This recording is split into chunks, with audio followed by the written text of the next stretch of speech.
Hi, Micheal Patton here, the Just Joking Podcast, episode 14, by the new owner, me, because I won in a poker game. So it's going to be a great episode.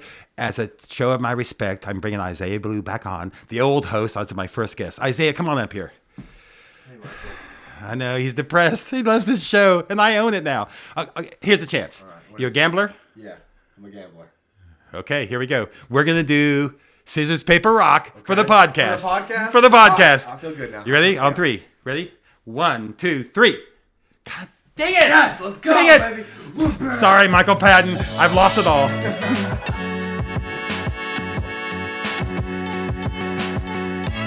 All right, welcome back. It's Micheal Patton with the Just Joking Podcast. I'm the new host. We have to explain that. So I have my first guest will explain it better. But more importantly, he lost in a poker game. He's a shitty poker player. So now I own the podcast. And as a show of respect, I have on the show the old host. Welcome to this host, Isaiah Blue. How are you doing? All right. I knew you'd feel this way. Come on, man. I had trips. You knew that. You Yeah. knew that. So why would you do this? Man, you convinced me that gambling was an easier thing said than done. And I went there with you. And you know that stakes weren't very high at first. We were just messing around. You're so easy, Mark. You're so easy. So you got to be careful, man. People are going to take advantage of you. Yeah, I So- do.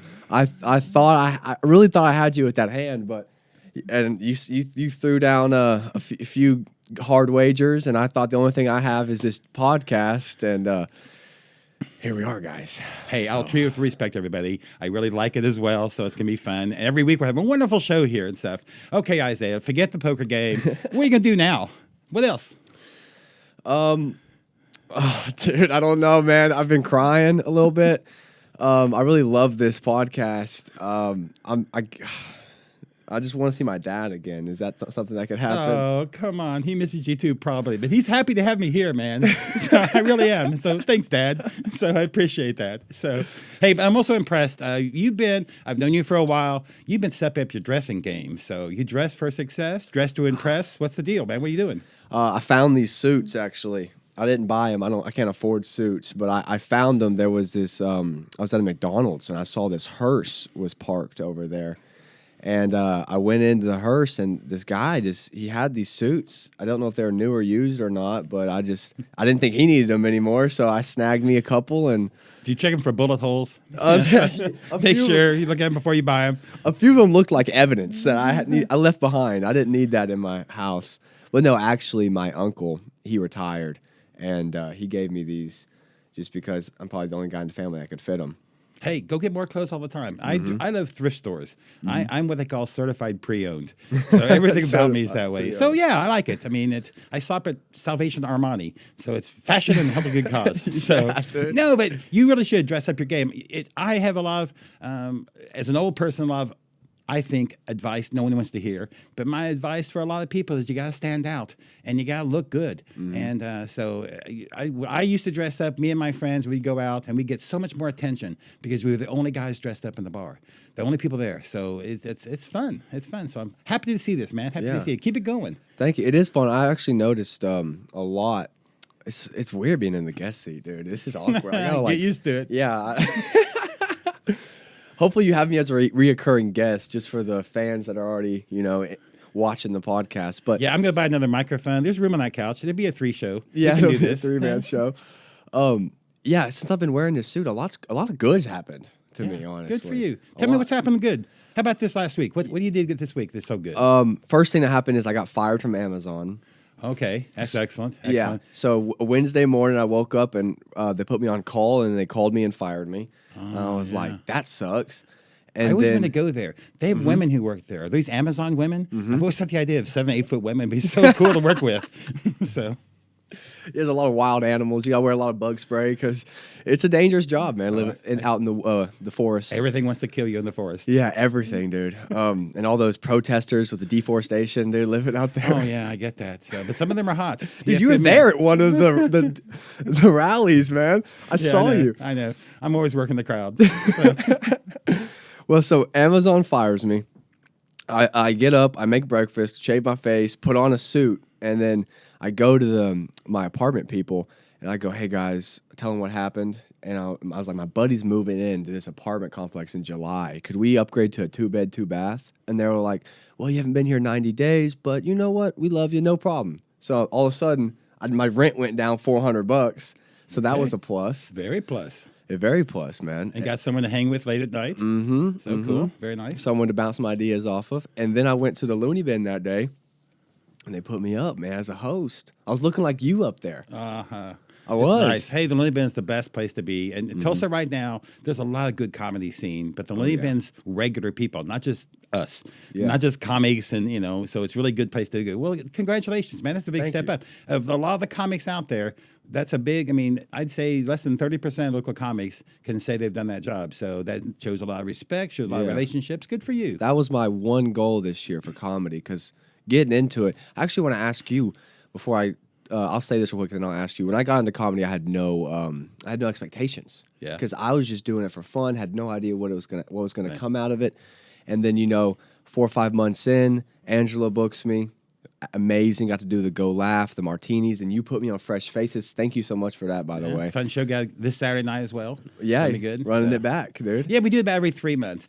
I really love that show because I get to help a lot of comics for the first time. That's the first $20 they ever got. That's the first poster. All these kind of things. So my role in the comedy scene is more of helping the scene. I'm more of a patron of the arts to make things work. And so people somehow the clubs respect me and not the young people, so they pay me. I can pay the comics. It's just a weird. I get all these things I don't deserve in life. I'm pale, male, and stale. And for some reason, that seems to work in Oklahoma. Oh, yeah, we respect that guy. And he's dressed up. He's always dressed up. Pale, male, and stale. Until you get into, Amazon. And then pale, male, and stale is not the way. None of those things you weren't. No, those aren't the moves anymore. Well, it's a privilege I well respect. It's a blessing and a curse. Yeah. Too. So. But yeah, so I had no expectations, and all of a sudden, I'm doing a gig. And by the way, that poster and that $20, I have it hanging on my wall. Oh, okay. I can't lie. There's been a few times I've looked at that $20, like, oh, I could use that it's just a 20, man. So change it out for 2 10s, and you won't feel as bad. Only half as guilty when you take 10 away. Yeah, it just starts dwindling down. Eventually, it's just a quarter with a magnet just holding up. Yeah. My first quarter. Yeah, take some ones. Then, if you really need it for strippers, it's worth it. You don't have cryptocurrency. I have striptocurrency right here. So on my wall. Yeah, I could imagine the attention you'd gain walking into a strip club with a suit on, dude. Oh, you gotta be careful. Hey, stand-up comedy and pole dancers have a lot in common. We have a smaller pole. That's the only difference. Little microphone stands, though. But it's you. It's raw. It's you in the crowd. And the thing about a good stripper is she has your attention, and a good comic the same way. You do not think about conversation with your friends. You listen to every word. So it's you, and it's very raw. It's easy to be a musician. I see you got guitars here and stuff. You guys play it all. It's easy to do that, but it takes thousands of hours to be good at. Yes. But then you play covers. You can never do that in comedy. No. And so there's a lot. It's a pure art form, so nothing wrong with it. Yeah, comedy is the best thing. I'm only like 8 months in, 7 months in, and I can't imagine life without comedy anymore. There's just no way. I honestly couldn't go back. It would be like a part of me have died. I get really obsessed with things, you know? Sure. Find something you like, and you get real passionate about it. It happened with me in YouTube about 2 years ago, and I got my channel to like 250 subscribers, and I posted a video. I don't think I've told you this before. I went to Miami, had a genius idea. I was like, all right, I'm going to do a vlog, me at a Kanye concert. This was before all the Kanye misconduct. Back when he was just Kanye. Back when he was not just weird Kanye. Yeah. Kind of weird Kanye, but not really weird. Yeah, still weird, but not the super weird. Yeah. And then I was like, it would be cool if I was with this girl, and I was like, it'd be crazy if we went to a nude beach and we made a YouTube video, and I'm seeing your face right now. Yeah. And we did yoga with strangers. Nude beach yoga with strangers, and we did that, and I made the video, but I didn't edit it well enough. So I only had iMovie because I was working off my little laptop. Yeah. And so I had one. You can only put one. You can only put one picture in at once. So I had one censor bar in, but if somebody would walk in the water or like in the background, they would still be naked. So it was a poor job by me posting the video, but it got so many hits. It had like 7,000 views in 3 days. I was like, this is my big break. And then YouTube deleted my whole channel. Yeah. They just took me down, dude. They came after me. Hard lesson to learn, but good lesson to learn. Definitely a hard lesson to learn. Yeah, I've never done yoga. I've done Yogi. He was a cartoon character. So he was smarter than the average bear. So Yogi. I'm a big fan of Yogi. Well, it's nice that you have hustling ideas. So creativity is the most important thing, I'd say, in almost everything in sales and in comedy. You can be the same. So the idea you push ideas and go forward there is pretty good. I like it. I like it. Guys, I think this podcast is taking a step up. This host is a lot better than than I was. He's It's asking because questions. you still care. I don't. So that's the difference in life. So I'm old. I'm about to turn 65 in a couple of months, and I don't really give a damn. It's a great place to be. No one cares about your past. I don't have a future. I live in the moment. It's so much more fun than all you guys' lives. I know why you hate me. There's a lot of reasons. I did fuck your mom. I get all these reasons why you're mad at me, my generation. But it's more importantly, it's not that. It's that I have a good place to be right now, and I hope you all get there too someday. Yeah, that's awesome. So, it looks like it. Could you tell me about where you got the name Recycle Michael from? Yeah, so I was in charge of recycling. I have a weird non-comedy story. On the first Earth Day, when I was 11 years old, I organized a litter cleanup at McClure Park, right not so far from here, and I got my name in the paper because at the end of the day, I mean, a park to me was like a Garden of Eden, and other people thought it was a trash can. And I got quoted in the paper saying, "If you litter, you're not my friend." So I was a real asshole kid, probably, but I also meant it. And so I just kind of became the guy. So I lobbied the council, the mayor, the governors, and I did it. I founded all the recycling programs. I went around the country doing it. I built recycling businesses all over this part of the country. I ran a nonprofit that did that. How I got the name was, however, was right at the very first, I was given a speech at a school, and a little second grade girl said, "Did your mommy name you Michael to rhyme with recycle?" And I got in the paper, and people started calling me that, so I became that guy. But there was more. I mean, I'm a tree hugger, and I've had a good life, and that's why I'm happy to pass it on. Most people in my generation, they're like, "Oh, we're still there, we're still viable," and stuff. No, it's time for me to cheer you on. You guys share the honor of all the hard work and glory that it takes to do these things. But I was president of Up at Trees for years. I ran the hazardous waste. I have a lifetime achievement of becoming beautiful. Wow. I wrote and produced TV commercials for air quality, ozone alert forever. You can see me on YouTube. I have all these funny commercials I wrote for years. So I got to do all this stuff. And I got to sell ideas. That's what comedy is too. So you're not selling widgets, you're not selling things, you're selling ideas. And can you do it and make the crowd believe in your ideas? So if you're a great salesman, you can be a great comedian. And comedy can be a lot of ways. And you can do a lot of different things. You can sell yourself or put down yourself in different ways. But it all comes down to, do you have ideas? What makes you creative? And how do you express them? And I'm a damn good salesman. You should be very afraid of me. So you should build a wall. Trump would build a wall between us probably because people should be afraid of me. Every governor, every mayor I've had influence on because I'm crazy and purist, and I had a chance, and people know who I am. Well, you were lobbying at 11. Yeah. I mean, I wouldn't have registered lobbyist at 11. But I always was. My same year, I got my first paid job, and I worked you were at 12 when this happened. It was actually, I was still 11 barely. Okay, It was the TU football games, and I sat on the corner, or stood right on the corner at the the southeast corner of the stadium, and sold programs. I learned to yell, "Lucky number programs," and part of it was lucky number programs meant you had their little stamp with a little lucky number on there. If you bought one, you had a chance to win. Yeah. I had no idea. I was involved in a gambling syndicate from the very beginning. I was involved in gambling at age 11, so which I still like. Look what it's done for you. You have a podcast now. That's why everybody should be afraid of Michael, because he will come in and he will mob strength his way to the top. Hey, I will trade you for this. I'll trade you back for something. What do you got? What size shoes you wear? Oh, no, dude. I don't like how he's asking me this, dude. Last time he asked me this, I lost a podcast. So you got something of value. We could make a trade here. It's a good day to trade. So you'll find something. I hope, man. Walk home barefoot because I took his shoes. I like it. I'll think about that one. I have to talk to my lawyer first. I'll think about that one. So, comedy coming up. How many open mics you been doing lately? I see you at almost all of them. So, what's your favorite ones? My favorite open mic is the Looney Bin. Yep. I am a Looney Bin advocate. I love that place. It's like my pride and joy. It's the only full-time comedy club in Tulsa right now. Yes, it is. What's happening with the Tulsa Comedy Club? They're getting a mic going, aren't they? Every once in a while they do a mic. So Okay. this Saturday night, Roscoe's hosting one, or tonight, Roscoe's hosting one. Oh, So yeah. they just do it every once in a while. The Tulsa Comedy Club has a great name and almost no comedy. So I know, right? That's what I've noticed that. they're a wonderful Hispanic dance club. They're good Yeah. people, and they have this old theater with extra theater rooms. So maybe okay, we'll make one of them comedy, but they're not making much money on comedy. So why do them very often? And they have the name though. They were smart. Yeah, they So- do. They have the name. That's a big deal. But yeah, the Looney Bin, that's my spot. I love that place. I like what you were saying. I like that it's people that are paying to watch comedy. Right. Which at the end of the day, when you are getting booked on shows, that's who you're performing in front of. Is people who are paying to watch comedy and they're fully engaged. They're there Right. looking directly at you. Most open mics, that being critical, and I've been all over the country Yep. for open mics, are all the same.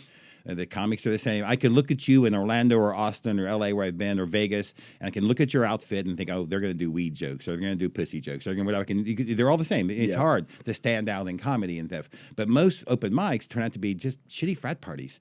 You and hang out with your friends at the same time every week, and you all take turns telling jokes to each other, and there's no one else there, and that's fun. But that doesn't make you a better comedian. Yeah. Making your friends laugh doesn't. And the Looney Bin, yeah, they have no idea who you are. You got to enter from joke one. If how you take the stage matters, everything about it. So it is the best training. If open mics are the gym, you want to work out everywhere. Yep. But the That's so best true. place to work out is the Looney Bin right now in town. And I hope Bricktown's coming. So Bricktown's coming at the end of July. Yeah. So Bricktown Comedy, they're an excellent organization. They have theaters in Spokane, Tacoma, Oklahoma City, different places. And for their open mic, you sign up a month in advance and you tell them your available dates. And your available dates, and they'll pick like 18 each week. And they'll do a show of only that show. So they do a really good show. And they in Oklahoma City, they do Tuesdays and Wednesdays.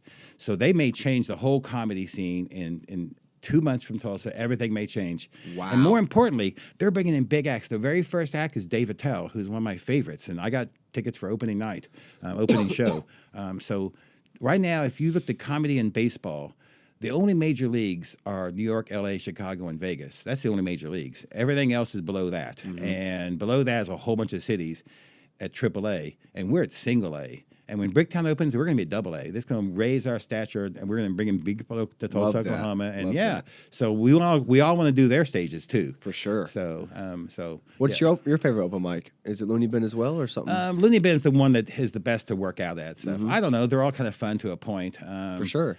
You know, I like the Cellar Dweller. I'm a big fan of the Cellar Dweller. Yeah, so right now I book comedy shows. I'm not booking Yes. very much this summer. I'm doing a lot of traveling for baseball and trying to date this woman. There's a lot of things going on in my There you life go. besides There you comedy, go. and people doing comedy. There's a great scene here. So if there was a while I was the only one doing comedy. It was me and Evan were the only two people. So now there's a lot of shows. So I don't have the kind of pressure to help the scene that much. So I'm getting booked quite a bit though myself. It's kind of fun to not be a host. It's kind of fun to just focus on your act and not be first every time. So hosting's hard and producing's hard, and people don't realize. I mean, you're the boss, so people begin to hate you because you're the boss. And Yep. if you don't book them, they really hate you. Yep. And there's a million things that go wrong with producing shows. So I never recommend it for people. Just enjoy that. But it also is a great skill to have. Once you've done it, you really respect how hard it is. So, and if you try to build an open mic, if you really work to grow an open mic, you know how much work it is. And other people think, oh, I can do this. I can run this all themselves. And they can't. And it becomes terrible scenes and Yeah. they come and go. And it's not just Tulsa. It's not just Tulsa. For sure. So we have a good scene here. We have a lot of good players. We have some really funny people, but no one's making any money. So at some point, maybe we can make the next step up. So, I mean, if you look at What do you think that would it take to get that step up when people start making money? What would got any ideas? just better shows.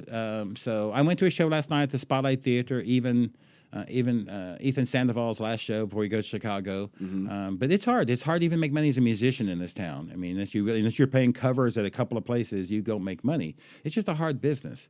If you look at the average income in Oklahoma, it's $45,000. The average Oklahoman.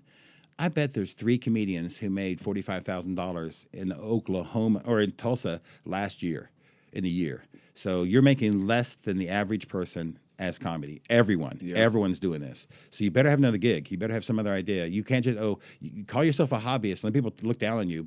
Or you can be a comedian and be poor. Yeah, Or you can be a sure. comedian and have enough things to get there, and you can do both in life. I've never seen a comedy show that starts before 5 p.m. There's no excuse not to have a regular job before 5. Yeah. So Yep. I can be a full-time comedian. I can still get something done before 5 p.m. That's a good point. So you can do that. Yeah, for a while there, I was doubling down on Amazon and the Looney Bin on the weekends, and then just hitting the comedy as much as I can.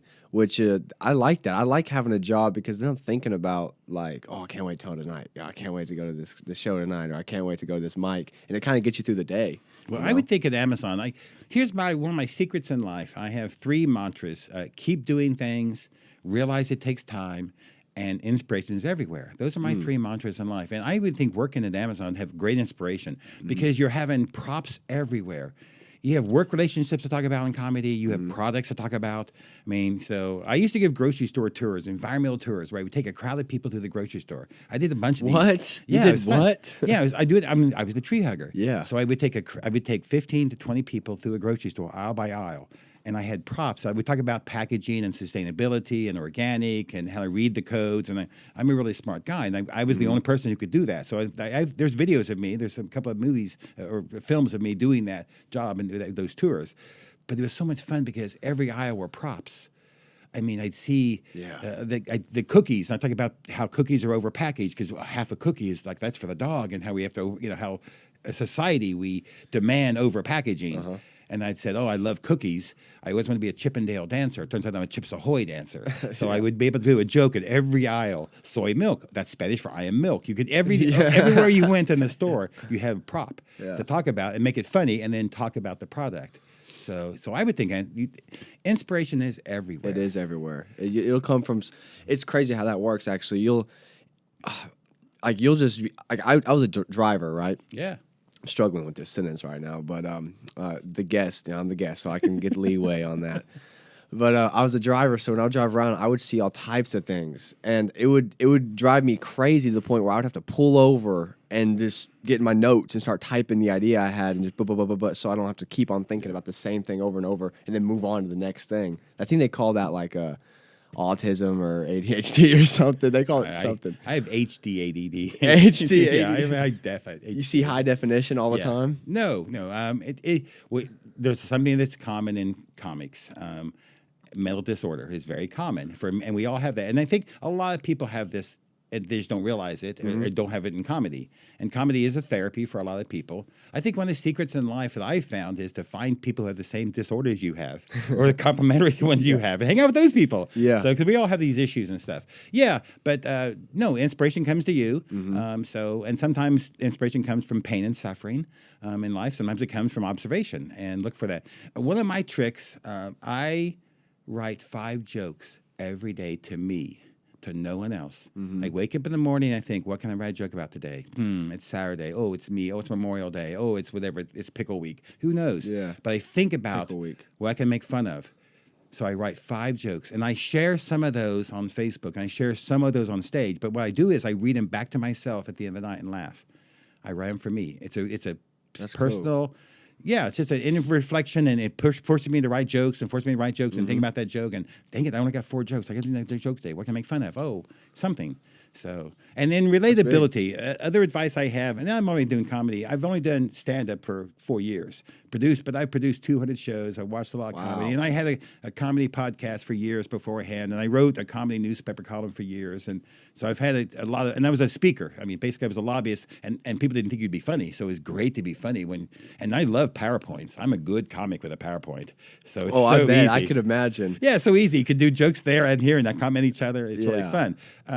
But in all these ways, you're just trying to express ideas, and you're just trying to find ways to do this and stand out and have and all these things matter going forward. So you have a great sense, and I think the local scene is glad to have you. You're the youngest comic and probably the highest energy we have right now. So that's why people put you on shows. It's not that you're also not funny. Yeah. It's that you are different than most of the comics. And there's a lot of comics who have basically the same kind of routines, and they don't really go anywhere with them. And so well, thank you for that. If you write the jokes, you can expand the jokes from there.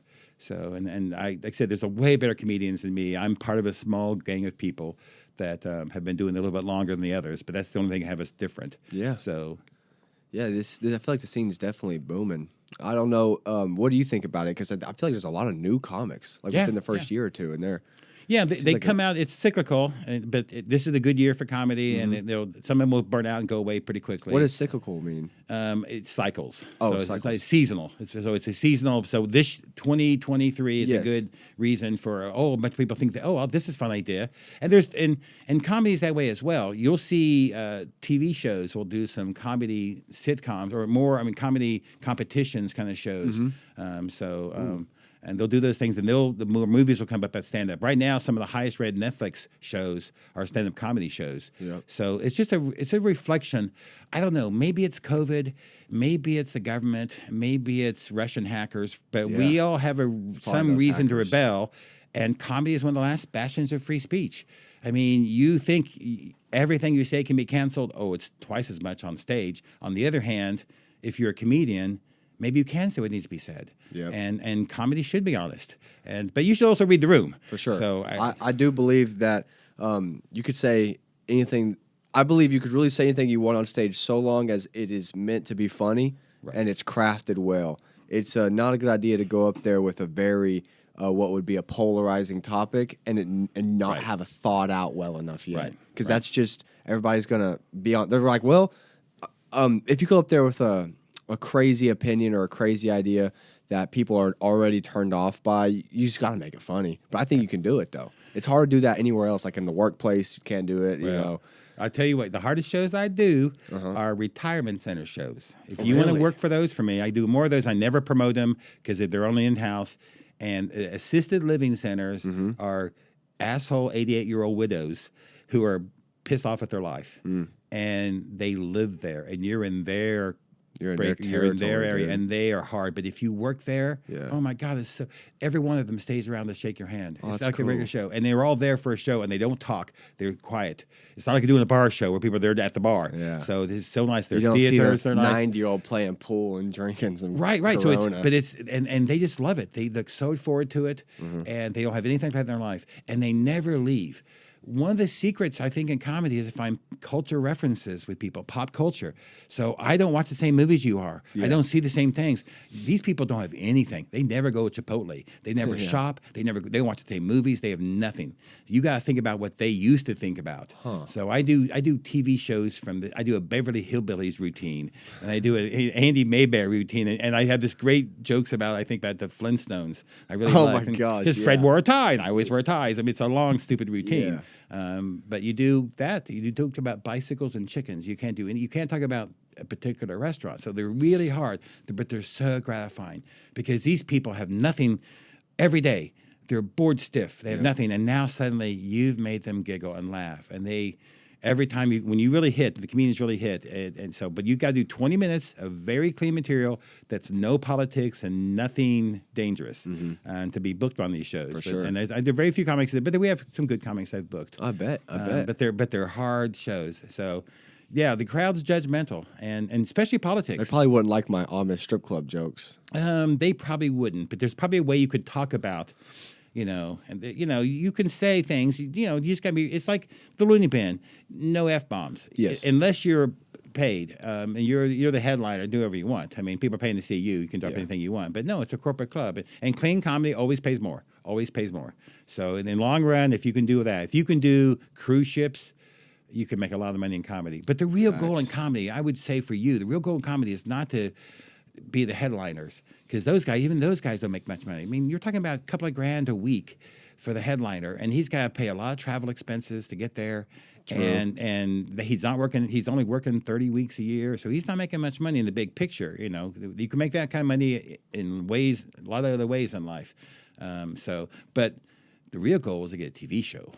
That's what you want. So start taking acting lessons. Every comedian who ever got a job on a TV show is booked as a comedian the rest of their lives. Wow. So if you want to TV headline show, the yeah. Looney Bin, you want to headline the Tulsa Comic Club, the Bricktown, you say, and this guy who is on that sitcom on NBC, one season is all it takes, and boom, and you got booked forever. Are they still doing sitcoms? Yeah, they got them all times. Oh, really? Yeah, they're called politics, I think now. Yeah, dude. It's called political debates, is what they call it. Yeah, well. I lobby. I go to the legislature. I talk about trees and water, mostly what I do now. I go in the spring. It's really over. What's the your session's over. favorite Right? tree? My least favorite tree is the Christmas tree because it's dead. Yeah, So that's- it's the only dead tree. People drag a dead tree in their living room and they yes, try I to do. water the dead tree. They never water the live trees. That's my least favorite tree. I'd say How dare them? I was president of trees for a long time. I was on their board for a long. My family has planted a tree for every birth and every death of my family. It's a wonderful way. Trees are the exact opposite of us. The stuff we breathe out, they breathe in, and they make oxygen back for us to breathe in. Yeah. They're the perfect antidote for human existence, and they provide beauty and places for birds, and there's a million things wonderful about trees. I recommend people plant. You can't plant this time of year. You got to wait till November to March in Oklahoma is when you plant trees, but plant trees for every reason you can. My favorite trees, There you go. I planted some Chinese pistache over by a recycling business downtown at 10th and Cincinnati. I planted about 10 years ago. They look beautiful right now, so I love those. But I think baby trees give us hope. As an old person, I do like young people. I know you hate us, but I know I No, do because I I don't hate like you. baby trees because I know the hope I have and see in them. I can see everything through your eyes. I've seen your life. I've been there. Maybe not the exact same, but in a lot of ways. My favorite tree, I think, is the pine tree. Which ones? Do you know? So there's all kinds. Here's the pine tree I would say you should like the best. Okay. On the Broken Arrow Expressway, leaving downtown, there's a whole bunch of pine trees. They're all called loblolly pines. I helped plant a whole bunch of them over the years. So loblolly pines never die in Oklahoma. They withstand the winds. They're big branches. They're not little branches like a Christmas tree, but they grow super tall, super straight, and they're very good pine to use if you need them as wood. So That's the loblolly. that was my nickname in high school. Super tall, super straight. Really? No, I'm just joking. You guys, you could see. I think this far in, you could see how I lost my podcast. I'm a salesman. Yeah, I was talked into it. He was like telling me I'd never run out. Cards played themselves, okay? You're the one who fell for it. So, yeah. I thought it was all fun and games, but no, it wasn't. It was real business. It was a business meeting. Well, why not talk business? I mean, and Yeah. we're talking business of comedy, but everything in life, you got to think about the bottom line. So, are you doing it? And not everything is currency. And your currency may not be cash. Your currency may be self-respect or happiness, all these kind of things in life, friendships, all these things. There's a lot of things that you need to find in life to go forward and figure out what matters to you. But also, I am old. You should not take too much advice from me just because I've been there before, because everything's changed. Yeah. So It's a whole new landscape. You have no concept. Everything was so hard, and now everything is much easier for you in so many ways. On the other hand, we had crazy opportunities you'll never have. I mean, our lives have not been sustainable. There's a reason to hate my generation. Don't get me wrong. There's plenty of reasons for that and stuff. But you shouldn't hate for any reason. You should think, oh, what can I learn from this? I have this opportunity going forward. Yeah, that's a good point. How much Bob Ross did you watch as a kid? Yes. And no mistakes, just little birds. Yeah. Yeah. So I like that. Yeah, I didn't like his hair very much. So, but I do art. I'm involved in the arts festival here. There's a lot of things I've done in my life that have been good and fun to play. Yeah, aren't you part of the Blue Whale? That's coming And up the soon, Blue right? Whale's coming up. It Yeah, is. I'm just one of 10 judges that looked at and then looking at the lineups and stuff going forward. If you don't know, Blue Whale Comedy Festival is a Tulsa-based, the only Oklahoma-based comedy festival. It's coming up at the end of July. We've been usually doing August. We're doing July this year. We got great headliners. You can get tickets. So we're going to put on. There's 100 local comics, and I bet 60 or 70 get to be on stages, and it's going to be a good festival. Really? So, yeah, there's a lot of people get in. It'll be fun. There are a lot of people won't get mad and stuff, but I mean, Yeah. it was fair judging from a lot of people going forward for shows. But great headliners. Kane's Ballroom. We sold 2,200 tickets last year. Oh my goodness! And so we hope to do better this year. So That's some amazing. big shows, and we're really expanding. Do a bigger Thursday night for local shows for local homies too. So it's gonna be fun. That is gonna be fun. This is my first time. I've lived in Oklahoma my whole life, but Tulsa not very long. And this is my first time getting to experience the Blue Whale, whether it be from the spectating and cheering on my buds and having a good time, or on stage, either one. And I'm excited, man. This is a big deal. I feel like. Yeah, we've had some great acts over the years. It's Yeah. fun. So I'm just one of the judges. I'm a small sponsor of my comedy company to help as well. And we're doing. It's going to be Hunt Club's going to be a venue this year. We're going to do that's cool. both stages. We're doing Lowdown. We're doing the Inner Circle Vodka Bar. So it's going to be fun. There's going to be a lot of people coming to town, and it'll be big for Tulsa. And the only comedy festival of its kind here. In fact, Kansas City's they did their first one last year, but outside of Texas, there were no comedy festivals for a few hundred miles. Wow. So it's we had a lot of attraction, a lot of people coming in for it. Yeah. So, and I recommend comics get a good video and apply for festivals. And sometimes festivals will have you come in there and they say, we can't pay you, but we loved your video. And then make it a vacation in your life and go perform. So Yeah. I once went to Mount Zion National Park for a comedy festival. Where's that at? By Vegas, 2 hours. Vegas. It's in Utah. And it was so much fun, and I paid to go. I mean, they gave me a hotel room, and it cost me like $700 to do it. So I lost money doing comedy. Whatever. It was a great vacation, and it was so much fun. I was in the national park. You still got to enjoy yourself there. Yeah, we did a hike and Mike. Oh, so yeah. me and two other comedians took like 75 people. We walked a mile, and then we did a show. But the walking back and forth was so much fun. That was a whole 30-minute shows each way. And everybody else got to participate in that show. So it was a fun idea. So comedy festivals are really fun to hang out with, especially out-of-town comedians, and make new relationships when you want to travel. Yeah, it's probably a long hike. I'm considering how many trees that were available to hug. You know, it's like you gotta greet all of them. They're all fellow members of our society. We're gonna take a quick cut real quick. Okay. We'll grab a water. Great. And we'll hop back on. Hi, it's Micheal Patton. Welcome back to the Just Joking podcast, my new podcast, one fair and square in the poker game. So Isaiah Blue lost it. He had two good pairs. I had trips, so it's his own fault. I hustled the guy.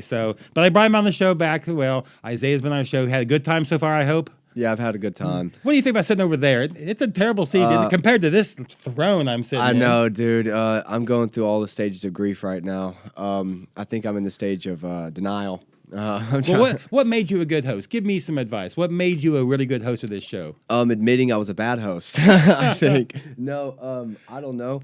I'm not very good at steering a conversation. Like, I'm really bad at that. So maybe we'll be talking about a topic, and then So you're a bottom. You're telling me. yeah. You have someone else to do all the work. You just be there, take it. I'm just a pretty face.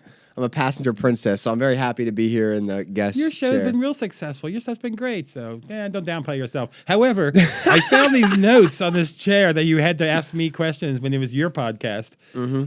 Yeah. Are you going to ask me these questions You now? could do a lot better, okay? So maybe help him write questions for guests. So submit them to him so he can ask these stupid questions, and it could be fun, interactive. So he'll ask your question. So, I'm sorry, he won't ask your question. I'll ask your question. No, I won't. I have my own question. But I want to ask Isaiah's questions. Okay. What's your favorite letter of the alphabet? You were going to ask me that question? What's a good answer for that? I mean, I like symbols, not an alphabet. I mean, whatever. What's a good... That's it? What's your favorite letter of the alphabet, Isaiah? Let me think about this one. This is a tough question. You got 26 options. You don't want to start off... You don't want to be at the beginning of the alphabet. That's too basic, generic. I'm going to go G. Oh, G. Oh, G. How good. Yeah, how good this podcast is when I have those questions, huh? I'm glad we rebranded it completely. I used to be called OG, but it was for Olive Garden, not for any gangsta stuff I did in life. So, yeah, G's a good number. It's part of bingo. You're stone up breadsticks instead, you know? Yeah. OG. I'd probably say it'd either be Y, M, C, or A, just because there's a song with all those. Yeah. So I have four. It's a top four. Oh, that's fair enough. You got the Mount Rushmore of alphabet letters right there. I like it. I do know the Greek alphabet, if that matters. Which one's your favorite of that? Alpha, beta, gamma, delta, epsilon, zeta, eta, theta, iota, kappa, lemma, nu, psi, omicron, pi, sigma, tau, upsilon, phi, chi, psi, omega. I'd probably say Omicron. Omicron. So this sounds like a variant of some sort of thing. Or Kappa. Yeah. So Kappa. There's a sorority called Kappa, Kappa, Kappa, and there's the one called Delta, Delta, Delta. So dude, Kappa, Kappa, Kappa. I've heard people rap about that. Yeah. You a Kappa, Kappa, Kappa. Yeah, it's Tri Kappa. Everybody else has. So Tri Kappa. I'd love to try Kappa. Okay, here's another question. Jimi Hendrix or Jimmy Neutron? Jimmy Crack Corn would be my answer. So Jimmy Neutron's pretty fun, but Jimi Hendrix, I mean, I'm the age. Hendrix was pretty impressive. Yep. You listen to his way he woke up the Woodstock crowd, so he was pretty impressive. That question was catered to you for sure. You look kind of like Jimmy Neutron, but Hendrix was more your guy. Yeah. How was the 80s? If you know and remember it, you didn't have a good time. So they were awesome. Life was so good. I'm telling you. It's hard to say because you guys didn't live through that, but there was a rebranding of America. We had lost all confidence. Nixon had resigned as president. Carter had failed, even though he was a good guy. We needed some, and so Reagan came in and was wearing tuxedos. He was an actor, and he believed in. We all believed in. The music became everything else became dressing up, having fun, living in the moment. Oh yeah, lots of stuff. The best part about the 80s for me, however, was probably the sex. So I was young then. So now nobody wants to hear about old man sex, but young people. So yeah, it was a magical time. So women had. In the 70s, women got the rights to their bodies. Roe versus Wade had just passed. I know it's been repealed. It sucks. Women should have the choice with their own body. But for the first time in America, in the world, women could decide what they wanted to do. And they were horny. They decided. It was great. And then they invented the pill, and there wasn't AIDS. I mean, the 80s was early 80s. I mean, it was great. I love the scene here. I mean. Yeah, that sounds fun. Yeah. I mean, really if your grandma's from Tulsa, I fucked her. So, I mean, yes, it was a great time. It was free love everywhere. Come on, Nana. What's going on, Nana? So no. So I miss her. Tell her hi. So to say that from there. Okay, back to your questions. Oh, they're good, dude. Oh my God, these are so silly. These are just. Which lady do you like the best? Which lady? I mean, I probably that cartoon of Bugs Bunny as a woman, probably. So that. Oh drag, yeah, dude. Are you kidding me right now? Are you kidding me, dude? Yeah, Lola Bunny, bro. Yeah. Hit me up, Lola.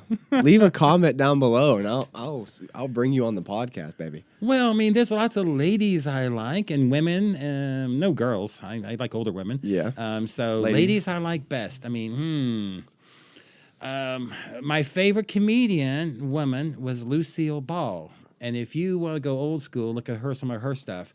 She was beautiful. She was a physical comic. I mean, she could fall down and make everybody laugh. She could take a pie in the face, make everybody laugh. Anything she could do, she was so good. That's awesome. And she was so charming and perfect timing and perfect deadpan facing. So I loved her. So my favorite female comedian probably is her.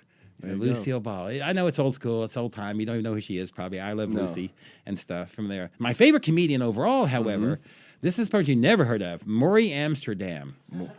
So there was a show called the Dick Van Dyke Show. It's still on the black and white TV cable shows, free shows. Dick Van Dyke Show is a show about a comedy show. So 3 writers would write the bits for the weekly show for this supposed talent. So they'd write a comedy sketch bit and write jokes. He was one of the writers. He was a writer called Buddy Sorrell. But Maury Amsterdam was this famous comic from the 50s in the Catskills. You don't know these stories. The Catskills was where rich people took their summers. It's where they put Baby in the Corner in that movie. It was that scene, if you know that whole thing so these rich people, and he was a Jewish comic who did a routine every night of the week, all summer long, of all improv. And how he did it was called the Human Joke Machine. And there were 242 chairs in the room in the theater, all with numbers.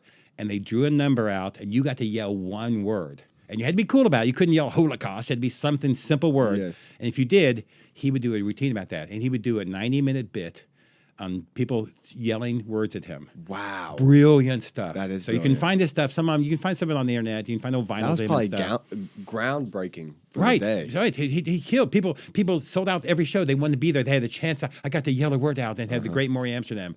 That's comedy. That's comedy. Brilliant. So and I'm sure he had a duck joke that was a good chicken joke. I'm sure he had some ways to do it with the things and stuff. But they were brilliant routines. So that's comedy. When you can make anyone else part of the show and make them laugh and make everybody else laugh because you were on the spot, spontaneous. That's brilliant stuff. I love that going forward. Wow, the fact, I'll be honest, man, I'm having more faith in my hosting ability because the fact that story came out of you from which is your favorite lady just absolutely rejuvenates everything for me. Okay, crab or pork loin for lunch? Dude, okay, I'll be honest with you, man. Write this question again. I shouldn't have written that question down. I'll be real with you. That was poor from me. That's 5 hours of sleep talking right there. I don't even eat crab or pork loin, so I don't know what I'm even talking about. So, yeah. You are what you eat. I eat a lot of nuts. Okay. Yeah. So my body is not a a temple, it's a Taco Bell. So I have a terrible diet, So don't ask me for diet advice. So was I born with a suit on? No, That's but a I good tried to question. wear one. I tried to wear one all Yeah. the time. I'm impressed you're dressing, dude. I mean, dress to impress. He really is. People think because I dress up, I wear ties because no one else wears them, but I wear them because I like them. It's like a tattoo I can change every day. Oh, yeah, I can have a that's little bit cool. of color, little things, they're a little flash, and people think I'm so important. I'm Yeah. not. I live in an apartment. I work for a nonprofit. I'm not rich. People think I'm rich. Yeah. Homeless people don't ask me for money. They ask me, "Are you an attorney?" So it's a damn tie. Can you get me a job? Right. Women like it. Men like it. I get better tables, get better respect. People think, "Oh my gosh, look at this person. He must be important. He's wearing a tie." No, the really rich don't wear ties. Yeah. The really rich guys wear sweatpants and Rolexes and Crocs. Yeah. So the really rich guys, those are how they dress. So no, facts. the guy in the tie is some middle manager in life, but no one wears them. That's why I do. Do you have any tattoos? I have one tattoo. One So tattoo. my left shoulder, I'm wearing a coat. I won't show you now. So my tattoo is a bit I used to do. I used to do this bit about how the old men join gangs. So and so how do you do this? I mean, is there like a sorority rush or a Facebook event I sign up for? And stuff? I wear blue every day. I go in the wrong neighborhoods. I'm supposed to wear red that day. How do you do this? I do environmental work. I should be gang green. So it was this long, stupid routine about old men should be in gangs. I mean, I can rent a getaway car. I'm useful for the gang. Yeah, I can buy bulk spray paint at Costco for graffiti. I'm useful for the gang. So this long bit I used to do about all these stupid things, and how do I prove to them I'm worthy? I should get a tattoo. And the bit started out with a teardrop tattoo because I would kill someone. I drive in these streets. I piss off all the time in traffic, road rage. I would kill I someone. drive in these streets. Yeah, so I can see that. But I thought, no, I can't get a face tattoo. There's no way in the world that I could sell it at my age. So I thought, my first tattoo. So the bit evolved into this reason to get a tattoo. And I got a tattoo 2 years ago at the first of COVID. So I figured do something stupid. I'm probably going to die. Do something stupid. So I got my first tattoo. It's on my left shoulder. It's about 5 inches. It's pretty big. So my tattoo was the reason I get up in the mornings. Your first tattoo should be the most important. It should be really the reason you get up. The thing you think about the second you wake up. So my tattoo is a plate of biscuits and gravy on my shoulder over here. So it's a great tattoo. I love it. No one knew about it. I kept it secret for a long time. My mom found out at Christmas time. She was like, "Really, Michael? That's your tattoo?" It didn't say mom. No. So Biscuits and gravy. yeah, it's my favorite breakfast. I have it every day. You really serve that up. You're like, the reason you get up in the morning, my purpose, my passion, the thing that gets me out of bed, these biscuits and gravy. So yeah, That's I don't awesome. know. I expect it to be like a tree for real. I mean, Yeah, I I feel thought like a about tree that. would be good. I thought about like a planet Earth. Because then when I'm lost in space, I could point to it. Yeah. I'm from here. That could work and stuff. So I thought about different bits I could make into bits. I could get more tattoos. This was for me. I wanted to do it. So it was a couple of years ago. I was an old man. It was during COVID. Why not? Do something stupid. It's It would time be in cool life. if you had so many tattoos, they were just peeking out of the suit. Like you were just tatted up, yeah, and they were all yeah. types of trees, A whole planets, sleeve. animals. Yeah.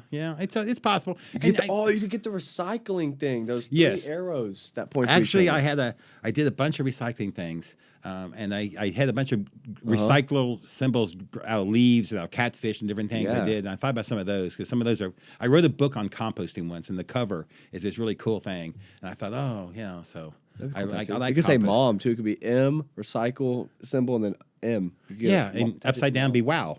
So either Exactly. way, I could, multi-purpose. yeah, I could do that. No, I hate needles. This was hard to do. I was glad I was wearing a mask during COVID because you couldn't see how upset I was. Ooh, this hurts. So I just don't like it. So I probably fair. would do it again. That's fair. And you tattoos? How many do you have? I have no tattoos Yet. yet. I'll probably get some eventually. I haven't really had interest in it at all. I mean, my mom has. She's tatted all over her body, and a lot of her tattoos have good meaning, and that's pretty cool. I like the idea of having body art, but I don't know what I'd put on my body yet. How about blue couch? Yeah, I could really dive in, put it on my forehead. No. I could be a billboard while I'm on stage. Come to the Blue Couch Studios, everybody. Yeah, I'm not a good billboard, so I wouldn't do it. Do it for yourself. Do it somewhere they know. People don't ever see it on me. I wear short sleeve shirts in the summer. I show it sometimes. I'd probably get like I want to wait until I've worked out so my body fills out because I'm a skinny guy. I'd hate to get a tattoo like on my bicep and then I work out and my vision of getting a bigger arm and then just like stretches this like tattoo of like a zebra or whatever it may be. I'm thinking about an animal. I'd get animals fighting or something. Yeah. That'd be cool. Like a like a dragon fighting like a great white shark or something, you know? I know a guy who's a fisherman. He got a picture of his fishing boat when he was young. Oh, that's cool. And now he's old. It's like a battleship now. It's stretched so Yeah, much. dude. So like, really, dude. So the He wrong needs way. to just put a bottle around it now. Just get a tattoo of Yeah, a bottle. yeah. That'd be cool. Well, I mean, tattoos are expressions, and people should express themselves in many ways. But also, the thing I respect about tattoos is that they're, for most people, they're strong decisions. They meant something. They're all you friends all got on the same day together, little initials to mean something. You know, someone who's been important in their life or some event or something. So, but they're a chance for you to stand out. They really are. I mean, permanent, but you're individual. So the people who have a lot of them have something to say, and they're willing to say it through art. And I respect that. I respect, art is a conversation, and asking people about their tattoos. Which was your first, and which is your favorite? Things like that. They're proud of them. So you should embrace people who have tattoos. Yeah, I met a guy at Amazon. He was my trainer, and he had these tattoos all over his legs and only on his legs. And I asked him what they were, and each tattoo stood for a marathon or a race that he had completed. Very nice, yeah. And he had a bunch. It was awesome, and they all had the symbol of like the where it was and like the name of the place, and that was a really cool meaning. I like the idea of getting a tattoo if I would like to travel to a place. Yeah. Like, let's say I go to Los Angeles one time, and I get like a little LA tat or something like that. Or I go to Miami. Document your life. Remember that ideas. There's memories of those things. That's why people do them with their friends. All three girls get the same tattoo, kind of matching because they remember the times they were together. So I would like to point out that we got on this fantastic conversation based on your question. From my question Your about question. if you wore a suit as a child. Yeah. So I think you should get a small face tattoo of every girlfriend. So on your back. Oh, no. So then when you're like my age, you'd have like a whole yearbook. Yeah, on dude, your back, all their signatures. Yeah, I remember her. Oh, she was awesome. That would be fantastic, Yeah. dude. I couldn't do it on the face, but on the back, yeah, that's a good idea, man. Yeah, Just yearbook of your lives. Dating diary on your back. I love that. Their signatures are like a famous quote they always said, or Do you have a famous quote? Do you think in particular you like? it's a great question. Write that down, producer. I want to use that next episode. Here's some quotes I like. don't, I but use yes, please. this one on stage often. It's part of the. I hate to promote liquor. I mean, a lot of people have problems with liquor, and a lot of people don't want to drink and shouldn't drink, and things, and it's expensive. So, but if you're working for the bar and they're paying you to promote a comedy show, you got to promote liquor some. So, I found different ways to talk about that. And one of my favorite quotes is the famous philosopher Homer Simpson said, "To alcohol, the cause and solution to all life's problems." So it's a nice, stupid way to start a show and going forward. Yeah, So that's I have awesome. a bunch. I think my favorite quote that it's not really that famous, but as Drake once said, YOLO. YOLO, yeah. You only live once. I mean, it's more powerful than the song made it out to be. Like, it really is. You only live once, so do everything that you want. I was involved in Mayfest again this year, and I do a Winston Churchill quote because we got rained out. I had to cancel the Guthrie Green stage Saturday night. I had to tell all these people go home. No. It's lightning. I was the MC for the whole 3 days of the Guthrie Green stage, and I used this quote. I said, "I'm sorry." Winston Churchill once said, "No matter what kind of life you have led, the attendance at your funeral is based on the weather." So no matter how big plans you have, be careful with that. I have some other quotes I really like. One I've decided to embrace by doing comedy is to hang out with crazy people. So you are who you hang with, and I think I am. But Balthazar Gracian, Gracian, he was a Jesuit philosopher from the 1600s. He said, "Better mad with the world than wise alone." And I love that quote. I love the idea. Find people who are fun and mad, and mad, not mad and angry in terms of mad, crazy. And way more fun to hang out with crazy people. So I really like that quote going forward. And I have one political quote. I mean, not politics here, but Hubert Humphrey ran for president, and he was right when TV cameras came into homes, and he was this ugly guy, so no one voted for him. But he was a great senator, and he said, "The role of government is to take care of those in the dawn of life, the young, those in the dusk of life, the elderly, and those in the shadows of life, the disadvantaged." Wow. And I love that quote because everybody else can take care of themselves. So, stay out of my business. Let me help those people and get out of the way. And I really love that idea. So I have a lot of quotes I like. That's a good quote. Yeah. So really find good some quote. things, find some philosophers. And actually you could do comedy that way. I used to do bits where I would, or I try to write, and you just Google jokes about something. But do the same thing, quotes about something, and find some inspirational quotes. quotes about trees, jokes about trees, and look at both of those and then write your jokes. You have some sense of the funny sense where you can go with it and then make it your own joke and then make it something better than just simply a quick pun. So I do that a lot of times for writing. Yeah. Jokes about and quotes about. Just Google those phrases about any topic, any prop in your life, anything you see. Oh, okay, let me do some research. Let me figure out how I can do this. Can I make a bit about this? Going forward. So, and the other, I shouldn't give all the advice because I'm not that seasoned comedian, but one thing that's worked for me is to have a lot of 90-second bits. So I try to write a joke and try to see how far I can take that joke. Is it a 30-second joke or can I make it a 90-second with a story to do the joke? And I try to write jokes backwards. I try to do punchline, setup, premise. If you really have a great punchline, you can come backwards and make the joke easier there. But with 90-second bits, then you can do anything. You can do a 5-minute routine quickly. Yeah. You can shave a little bit or just stretch out 3. You can do 20 minutes. So if you have 30 or 40 90-second bits, then you can do anything you want as long as you go through 90 seconds. So when you go to the open mics, you should just practice a 90-second bit, stop, do another bit. Don't try to tie it together there. Practice 90-second bits. Have those in your pocket that you always know you can do, and have those named and on your sheet list, and then boom. Well, I like that. That's actually very important, I think, especially if you have a 5-minute set or whatever it may be, and you don't know exactly the length of the jokes in the set. You just know it all together is 5. That's important because if you get to a situation where something's not working, you could switch like, okay, I'm about to get my light. I got 90 seconds left. Let me do this 90-second joke. Right. I think that's very important. Yeah, and then you can read the room. Yeah. So I have a 90-second bit about cowboy hats, and if the room has a bunch of cowboy hats, I like to do that joke and stuff. So you can kind of read the room and play with them going forward and seeing what you'd play. So and another advice I give, and again, I'm more of a critic than I am a comic in some cases, have a good last joke. I'm so disappointed how many comics are on showcases and they're like, how much time I got left? Okay, let me look through my phone and find one more joke to tell. No, make your last joke a good joke. Yeah. Make your first joke or last joke most important jokes. Have one in hand. I'm going to end with this. I'm going to end with this joke, whatever it is. And don't mess around. So that's really important, I think, doing. Yeah, I think your ending joke should be probably your better joke, your best joke, and the beginning joke should be like the second best joke you got. The one you start with. Because once you get that laugh, you're off and rolling. Right. Right. And you can just get into anything. It's like you get them on your side. You get that laugh. They're buckled in. They're like, okay, this guy's good. Let's see what he wants to talk about. Yeah, if you don't have a really good opening line to do crowd work or the other comic, don't do one. So a lot of people try to do, their first joke is some joke they just thought of as they were walking on stage because of the other comics, and they try to do that joke, and they've never practiced it before, but they think it's hilariously funny, and it bombs more often than not. Yeah. So get up there, do your bit. If you're not comfortable, you got only so much time and stuff, do your bit. Don't try to be, and let's give it for the host, and then tell some host story you just thought of, or tell some, the other comic mentioned he's divorced, I am too, and then so they almost never work.